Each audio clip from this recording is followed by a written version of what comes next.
Hello everyone and welcome to my channel Reading Arabic with Muna. Today's lesson is about the Arabic letter Ha. Ha.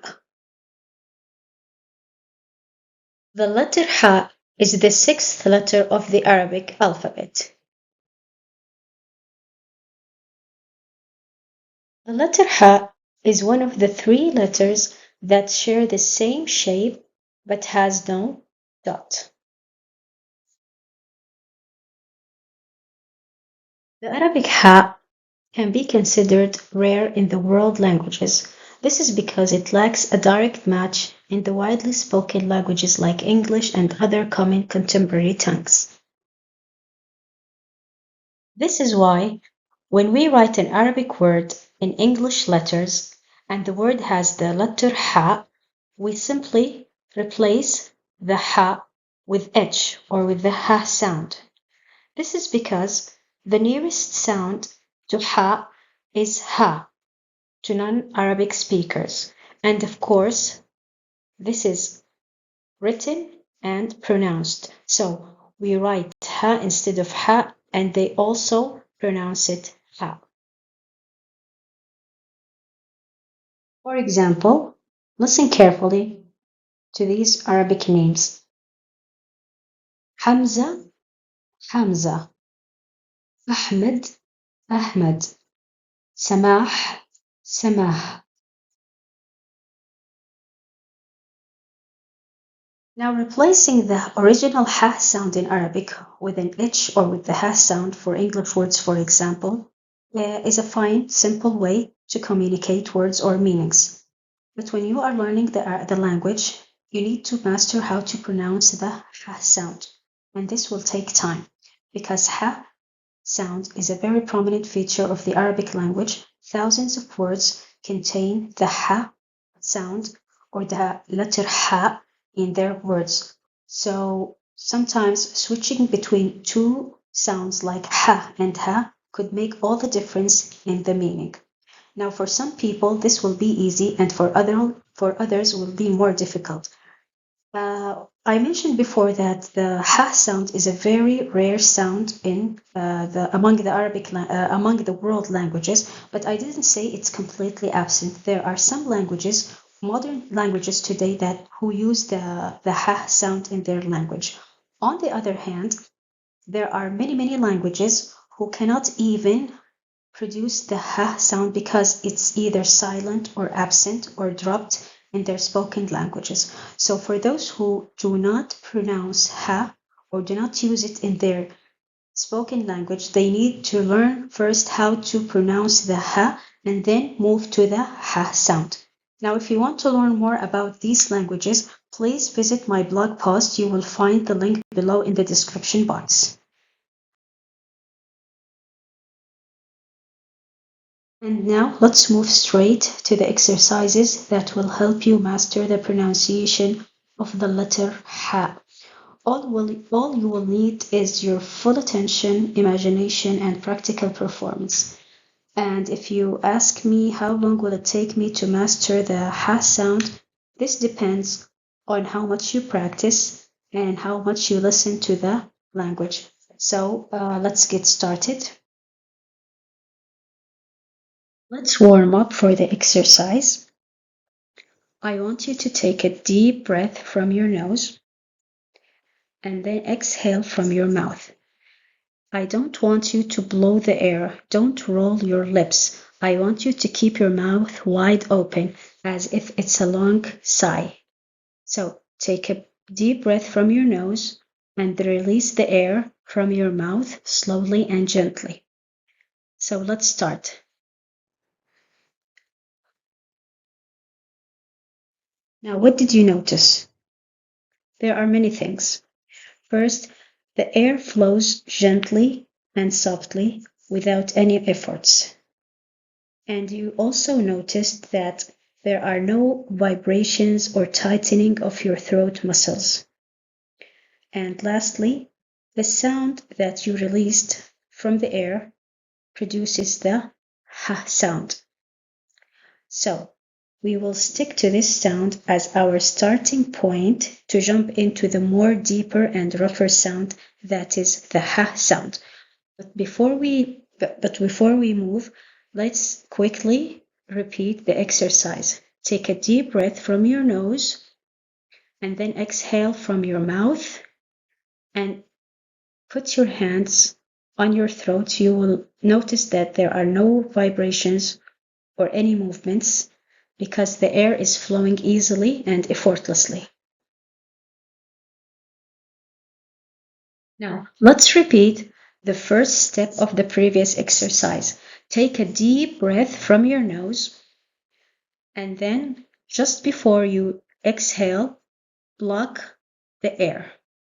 Do not release the air. So now there's air inside you.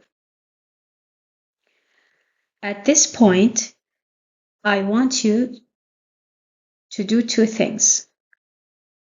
You're blocking the air, but at the same time, I want you to try releasing the air. So you are creating a force to release the air at the same time you are blocking it. So you're creating something like a rumbling sound, like an engine or a motor, like this. Because you're trying to release the air, but there is no exit. Okay. I also want you, while you're doing this, putting your hand on your throat, you will sense a slightly tightening of the muscles. At this point, I want you to open your mouth widely and release the air. You will notice that the air is not softer and gentle like the previous exercise, like the ha sound, because there's this roughness and this tightening of the muscles. It produced the deeper sound of the air. So the quality of the air is now different. So you just blocked the air and you forced yourself and you used all your throat muscles. And then when you suddenly opened your mouth, the sound came like a burst, not like a gentle whispering. So keep practicing this sound until you feel that you're doing it without harming yourself. Now let's get back to the first step. I want you to take a deep breath and then exhale from your mouth. Open your mouth widely, but this time I want you to control your muscles as much as you can. Now here I don't want you to block the air or to create any kind of struggles or forces within your throat. I just want you to see how much you can tighten your throat without any blocking. So take a deep breath, release the air throughout your mouth, but this time tighten your muscles so you get this roughly sound. Instead of you will get. Now keep practicing. You can get back to the previous exercise where you block the air and then just make a burst or this rumbling or motor sound until you feel that you can master your throat muscles. But for now, I think the idea is clear for this exercise, and let's move to the next one. Now, in this second exercise, you can use your imagination. Just think of someone clearing their throat before speaking. How will the sound be?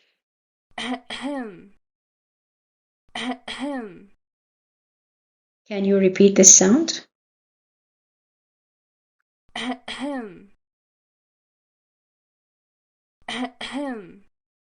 Now, when you perform this action, I want you to put your hand on your throat and feel the tighten of the muscle, and I want you to imitate the action until you feel that you're producing the ha sound but in a deeper quality. Okay?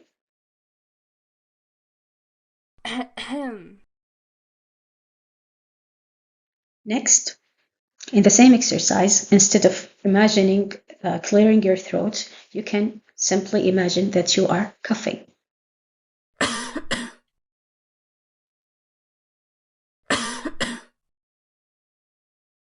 Have you noticed how the cough is, how it sounds, and from where does it come? From the top of the throat.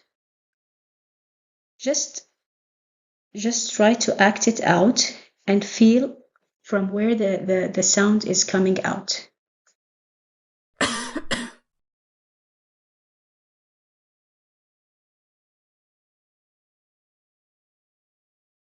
Okay, and now with the third exercise, it will be a cheerful one if you're not comfortable with the previous ones, because this one will be the laughing exercise. In this exercise, we will practice the gradual move from the whispering ha sound to the deeper ha sound. So let me introduce the characters that you will copy their laughs. Now imagine that you have three characters and that they are gonna laugh, and I'm gonna demonstrate the places where the place where the ha sound will be produced gradually. First, the baby. Ha ha ha, ha ha ha. The sound of ha is a soft whisper, and then the old man's laugh. Ho ho ho, ho ho ho. It's a bit more deeper than the baby's sound. And then lastly, the monster sound, that is the sound that we are aiming at. And by this, you can see how we moved gradually from the whispery sound to a more deeper and then eventually a rougher sound. And this is the sound that we are aiming at. So if you don't feel comfortable with the previous one, you can just easily practice laughing in this way. And by practice, you will feel that you mastered the muscles of your throat. I know that you will not immediately master the ha sound, even if you succeed in performing the exercises that we just did. Because the ha sound, it's a natural sound in the Arabic language, so you need time to familiarize yourself and pronounce it fluently when you read Arabic words. So take your time, practice, and don't worry, it will take time. And now it is time to apply the harakat for the ha sound. Now, as you know, that the ha sound with sukun, the neutral sound, is and with fatha, a, with dhamma, hu, and with kasra, he. Now I want you to listen to these Arabic words. These words, they start with the letter ha. I want you to familiarize yourself with the ha sound and how it blends with other letters of the Arabic. Don't bother yourself with the meaning. I will just put a picture and I want you just to listen and concentrate on the sound of the ha within a word. So let's start. اذكري لي يا صديقتي كلمات تبدأ بحرف الحاء. حافلة، حبل، حصان، حديقة.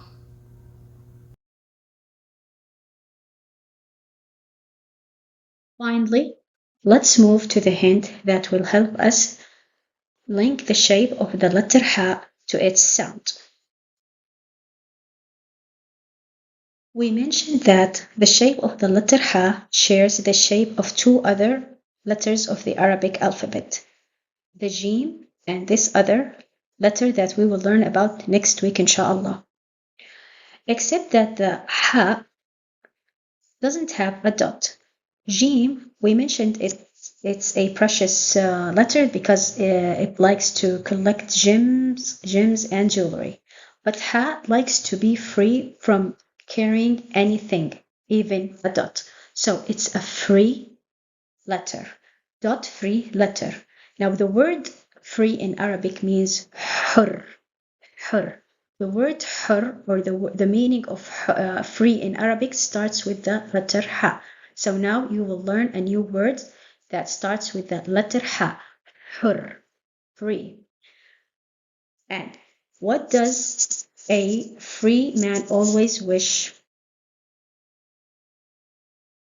Free people always wish that they had wings to fly, like a hamama. Hamama. Hamama is the Arabic meaning of pigeon, and the word hamama starts with the letter ha. Also, somehow it looks like the letter ha. So when a pigeon is Standing, it looks like a ha, Hamama. A free person, إنسان حر, they like to be free, like Hamama. So I hope this is helpful to make the connection between the ha sound and its shape. So we learned two words, حر, free, and Hamama, pigeon. That brings us to the end of our lesson for today with the letter Ha. Thank you for watching. Wassalamu alaikum wa rahmatullahi wa barakatuh.